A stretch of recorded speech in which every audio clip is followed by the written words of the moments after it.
everybody. I'm out picking up material for work and thought I would address something that's being said amongst the Team Ochre people on bodybuilding.com, and we're talking about progress. And I've used this analogy a lot. It's a story. It's one that I learned from Ricky Dale Crane. And if you guys do not know who Ricky Dale Crane is, first, he's a friend of mine. Second, he's a distributor. He has his own equipment. It's where the Oki deadlift bar comes from. You see us when we use knee wraps. The primary knee wrap that we use are the Cranes, the solid red ones. That's always been my favorite wrap and my go-to wrap when I squatted 1,040. That was the wrap I used in the black beat-up shoes that you see me wear a lot to squat in. Those are Crane's power shoes. He's got a word for them, and I apologize for not knowing that. But that's the shoe I used to squat 1040, and the shoe I used yesterday. So anyway, Ricky and I have a long history together, and he makes great products, good guy, and, you know, is part of the history of powerlifting. Multi-IPF world champion, super strong guy, even though he's really short. Anyway,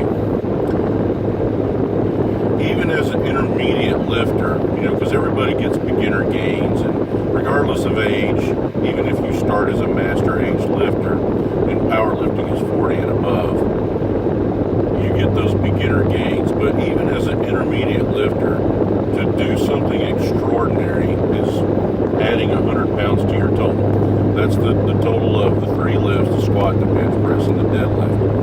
And many of you, if I sold you on the fact that, hey, if you do my protocol, if you do the training or programming or whatever everybody calls it, or the cool kids, you know, call it nowadays, I guarantee you 100 pounds, a lot of you would sign on for that. And that is remarkable. 100 pounds to your total in a year is remarkable. Now, I want you to understand what that entails. That means you're consistent, and being consistent is not missing, period. Now, I mean, if you're sick and you can't train, that's one thing. And I'm one of those people that if you can train around a sore spot, an injury, being not 100%, I'm all about if you only have 80% that day, then you give me 100% of that 80%. You don't go in there and half-ass it. The bottom line is, regardless of the protocol, if you're not consistent, being remarkable is not going to happen. Now, that said, being consistent, getting all your work in, you do all the assistance, you do the training protocol as it is written. To do something remarkable is totaling 100 more pounds.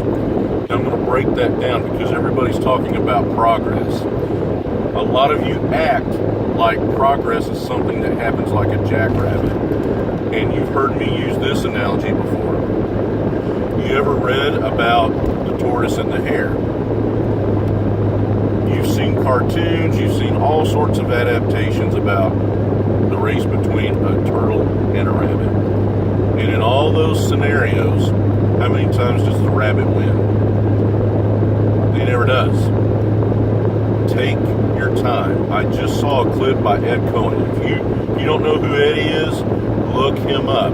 That's the GOAT in our world. I don't give a shit what anybody else says. You know, the bottom line is Eddie, for the longest time, was the best in every weight class that he was in. I want to say from at least 198 to it may even be 181, you know, all the way up to 242. I mean, the guy, he didn't dominate, he just obliterated everybody. He was just in a class by himself. And Eddie is a really good guy on top of it. Anyway, he said there was 2 takeaways from the clip. One is just take your damn time. This is not a race, and you better enjoy the process because it happens to everyone. You get to the point where the progress stops coming. You know, hopefully everybody does this long enough that you see that point. And then your technique. So I go search for clips on Eddie and listen to this. The other thing is let's go back to what I learned from Ricky Dale Crane. When you do the math, when we do something extraordinary and add 100 pounds to our total, we're going to take the 3 lifts, we're going to divide that number by 3. And that leaves us about 33 to 34 pounds. We're going to say, for shits and giggles, 35 pounds for each lift to do something remarkable. Now, it's probably going to be 40, 20, and 40, or 40, 25, 35. It's, the bench is it's just not going to jump like the squat and the deadlift because it's a bigger compound movement. I mean, we can go into all the science and all that shit, and that just doesn't matter. The squat and the deadlift are always going to move bigger numbers than the bench press, especially for the raw people. Now, every now and then, like I did it in a couple of my meets, or with equipment, I benched more than I deadlifted. It did not happen often, but it did happen. But again, you take that number and you divide it by 3. Let's call it 35, even 36. Now we're going to divide it again, and that is by 12. That's the 12 months in the year that you're going to do something extraordinary. And when you do that, if we're going to add 36 pounds to our deadlift in a year and do so and be extraordinary, now we are left by, if we do everything that we're supposed to, we are consistent, we stay hydrated, we eat well, we take our supplements, we do all the things, we get enough sleep, and do all the things that we're supposed to do something extraordinary and add enough to your deadlift that it will build your total up for 100 pounds in a year.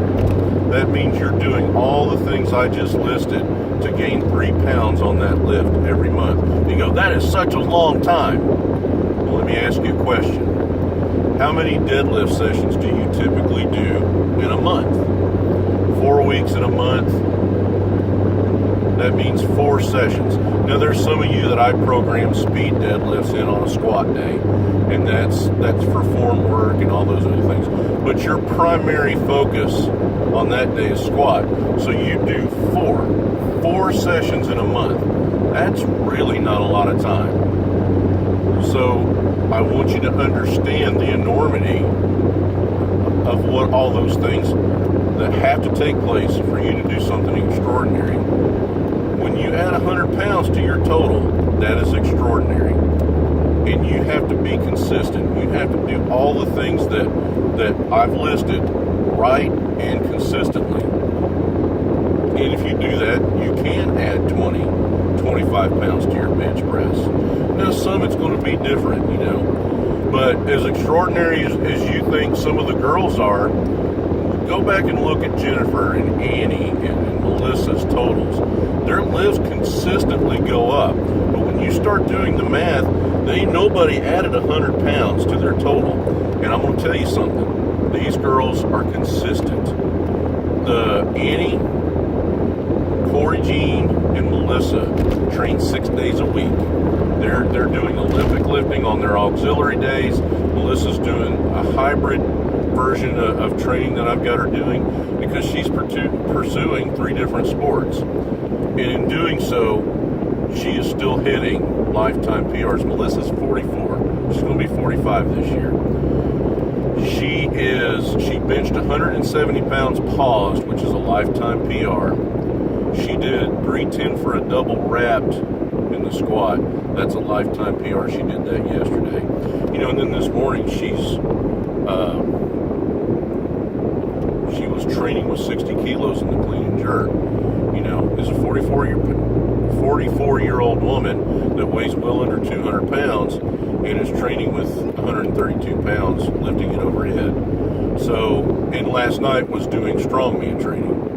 So, understand, these women are eating right, they're staying hydrated, they're doing their supplements, they're getting rest, and they are in the gym. This morning, they were speed squatting against bands, and then they were all doing clean and jerk. So, what I want the takeaway, it's like Eddie said, don't rush, don't be in a hurry, take your damn time, and enjoy this process. Because in a year, Jennifer said something one time, the days are long, but the years are short. it will startle you at what I see in my Facebook memories every day. And like Corey Jean's a great example, and I had this discussion with her this morning, where it is astounding. This is a girl that was working out, trying to be stronger, and in a year's time, with her body weight roughly the same, the transformation of her body is astounding. And on top of that, not only aesthetically is she better, she's empowered, she's stronger here, and she reveals more of her heart every time she lifts. And this was a woman that last year, middle of summer, faced death, looked it right in the eyes, and was very close to death, and never skipped a beat. As soon as they released her to train, did conditioning, my son worked with her, and went right into contest and meet prep. So the thing that I want you guys to take away, especially my girls that are on the online Team Ogre, you've all learned that you're not going to become these monstrous women by lifting weights, that you find a sense of empowerment, and that your progress is not slow. Your progress is steady. It is earned. Think of it like this, and I'm going to end with this. When we're kids and we have a stairway, we want to try to go up those steps as fast as we can. What happens when we start skipping steps to go faster?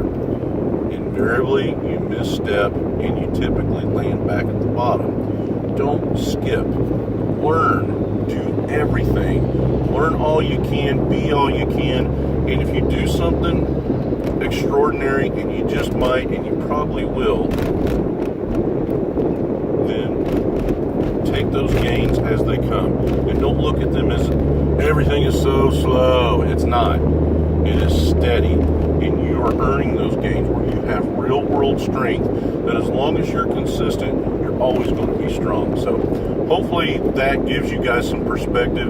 And if you do enjoy these, although this one is long-winded because I'm driving in traffic, let me know. Hopefully, I'd love to see it spark some discussion where we can have some more discussion on the forums. So anyway, go Team Ogre. Everybody have a good day.